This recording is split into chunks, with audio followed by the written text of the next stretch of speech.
At ngayon po makakausap po natin live mula sa kanyang hotel, diyan po sa may Macau, sa may China, ang ating pambansang kamao. Walang iba kundi si Manny Pacquiao. Magandang umaga sa iyo. Umaga. Magandang gabi, champ. At mukhang kasama mo dyan yung buong team Pacquiao. Nagapunan na ba kayo, champ? Magandang gabi sa inyong lahat dyan. Okay, Kapuso. Nandito kami. At nandito kami ngayon kasama ang Team Pacquiao. Yes. Nagapunan na ba kayo dyan, champ? Tapos na kayo kumain?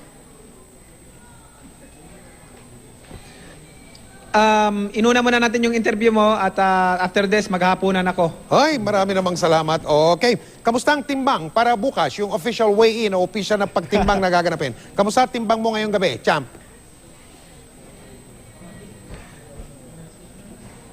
Pwede pa po tayong kumain dahil medyo underweight tayo ng konti, kaya makakain pa tayo.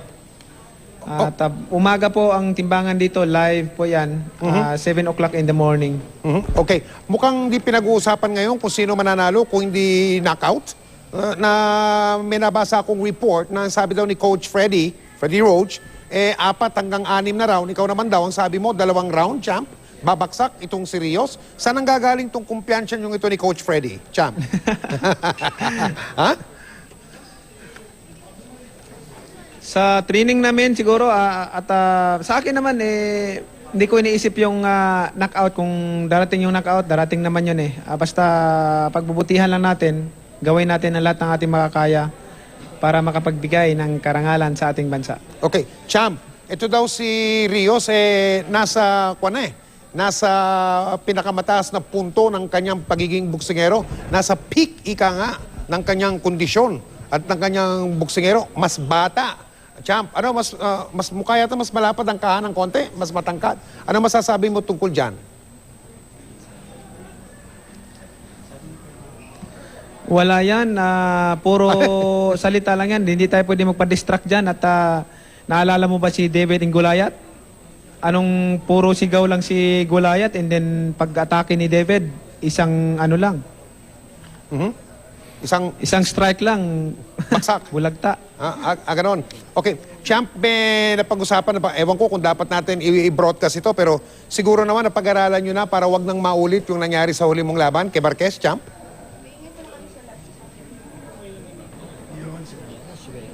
Yes, ginagawa natin lahat. Siyempre, nasa kamay ng Panginoon kung ano mangyayari this coming Sunday. Kaya kailangan din namin yung prayer ng buong sambayanan. At siyempre, nasa kamay ng Panginoon talaga ang pag-asa natin. Physically, prepared tayo. Mentally, prepared tayo. And spiritually, prepared tayo. Nasa kamay ng Panginoon. Okay, sa puntong ito, ang sinasabi ni Manny Pacquiao, nasa kamay na ng Panginoon kung ano man ang mangyayari sa linggo. Okay, champ, isa pang tanong. Kamusta naman yung team natin dyan? Yung mga kasama mo dyan ngayon, habang nag-uusap tayo, lalo na tungkol doon sa nangyari sa pagitan ni Coach Freddy tsaka ni Alex Arisa, na binigyan mo siya ng payo pagkatapos. Napag-usapan niyo ba ulit yan? Hindi lang ni Coach Freddy, kundi ng mga kasama mo sa team Pacquiao, Coach. Yes. Hi. Actually, kung talagang mainit din ako, magkagulo pa. Kasi ang dami namin dito baka lamukin sila rito. Kung Ano? ang dami namin dito, pero alam mo, walang katuturan yung away-away. At sabi ko sa kanila, relax lang tayo, patawarin natin sila.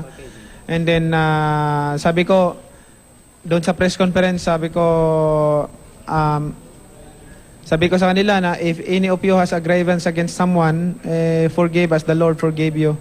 Hindi kailangan natin na magtanim ng galit sa bawat isa, mag-away. Okay, champ, nandiyan si Mrs. katabi mo. Pwede ba namin kamustahin? Oh, si Mrs. Pwede ka ba naman interview ni Si Jinky. Jinky, anong pakiramdam mo dito sa laban na ito? Okay, Okay, Jinky, anong pakiramdam mo sa itong laban na ito sa linggo? Tutulakan yung mag-asawa, oh. Okay, anong pakiramdam mo sa laban na ito, sa linggo na, Jinky? Itong laban na ito ni Manny. Ano na pakiramdam mo sa laban na ito? Gaya pa rin, okay lang naman. Relax lang. Kasi alam ko naman na kayang-kaya ni Manny yan. Mas relax ang nararamdaman mo ngayon, ang feeling mo, mas relax ngayon kaysa nung huling laban niya, laban kay Marquez? Jinky? Relax lang ba daw nararamdaman mo ngayon? Kaysa nung laban kay Marquez, Ganun pa rin naman. Kasi naniniwala naman ako sa kakayahan ni Manny. Kaya lahat ng mga fights niya, hindi naman ako masyadong natatakot or kinakabahan. Kasi nga, alam ko yung kakayahan niya bilang isang boxer. Gano'n, okay, maganda naman. Huling tanong na ito, nababanggit-banggit na naman na, okay, Kiss, nababanggit-banggit na naman yung pagre-retire ni Manny Pacquiao. Napag-usapan na ninyo na ba yan lately o nakapokus kayo sa pagsasanay o paano ba ito, Jinky?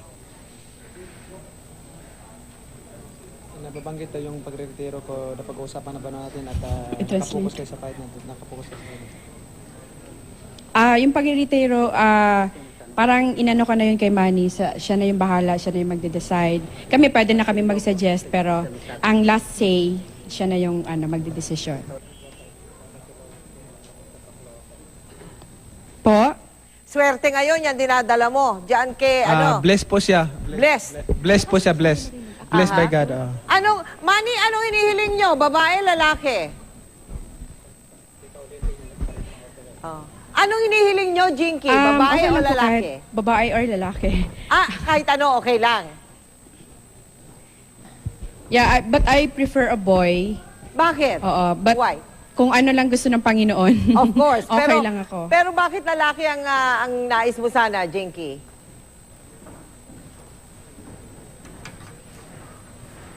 Kasi mas malambing yung mga lalaki sa akin. Pero may kutob ako, nireveal sa akin niya ng Panginoon, it's a boy. It's a boy. It's a boy. Ni-reveal sa'yo ng Panginoon, ha? Paano? Paano ginawa yun, Manny? Paano ni-reveal sa'yo na lalaki ang susunod mong magiging anak? Paano daw ginawa yun? Ano po yon? Sabi mo kasi ni-reveal ng Panginoon, ano? Paano niya ginawa sa'yo yon, Manny? Na sinabi sa'yo ng Panginoon, lalaki ang susunod mong anak.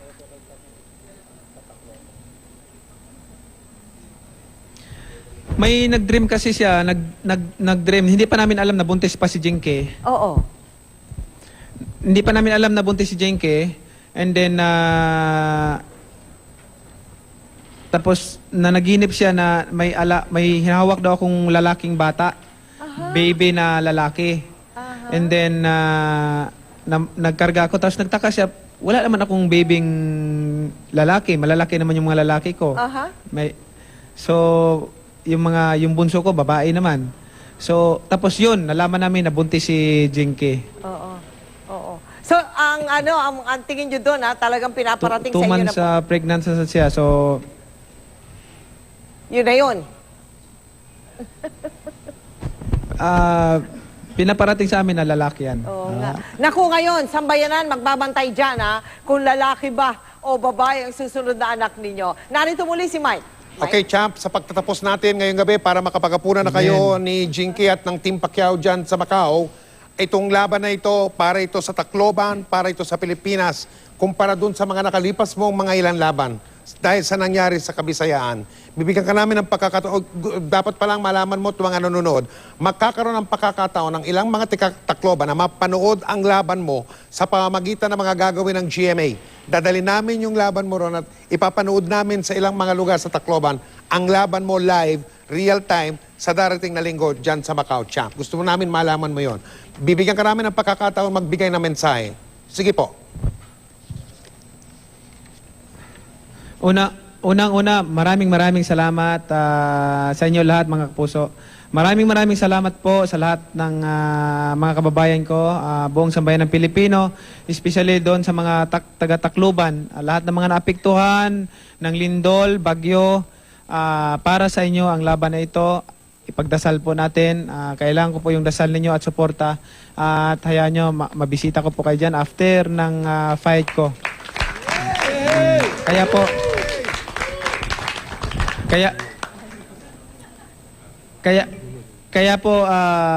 nandito kami ngayon lahat. Maraming mga Team Pacquiao nakasuporta. Yung mga ibang mga politician nandito na lahat. Yung mga kaibigan ko, talagang nakakapagbigay ng inspirasyon sa akin at talagang mas mapag-igihan pa natin. So kaya dito, after ng interview na to, magkakain na ako. Kaya nandito kami, mga kapuso, nandito kami ngayon sa aking suite sa Venetian Hotel.